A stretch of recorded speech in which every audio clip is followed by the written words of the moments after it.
तनिको ना गम्बा तो आइबा के जहिबा केतनो छिलैबा ना हमरा के पैबा। तनिको ना गम्बा तो आइबा के जहिबा केतनो छिलैबा ना हमरा के पैबा।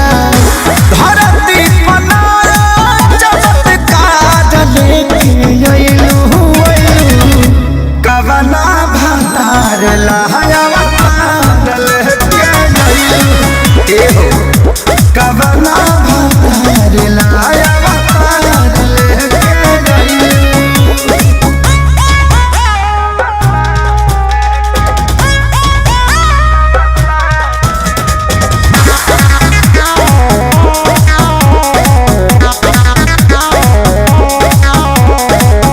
हमसे न सट पगला हमसे न सट दूर तो निहाट पगला दूर तो निहाट।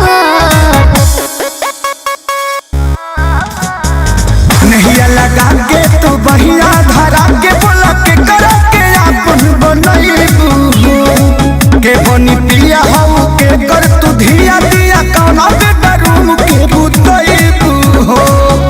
हट हट कहाँ से सिंगार लेके अइलू कवना भतार लाया लेके अइलू कवना भतार लाया लेके अइलू।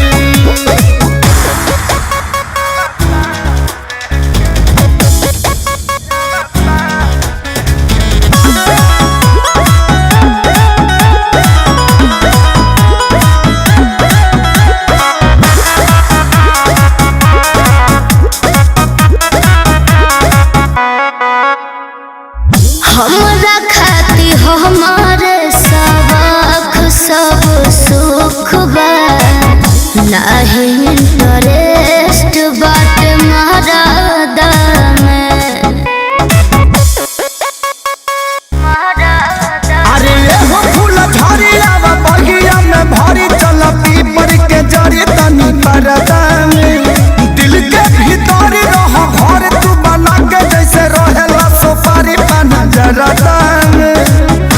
गौआ में महान बाजार लेके अइलू कवना भतार लाया लेके अइलू कवना भतार लाया लेके अइलू।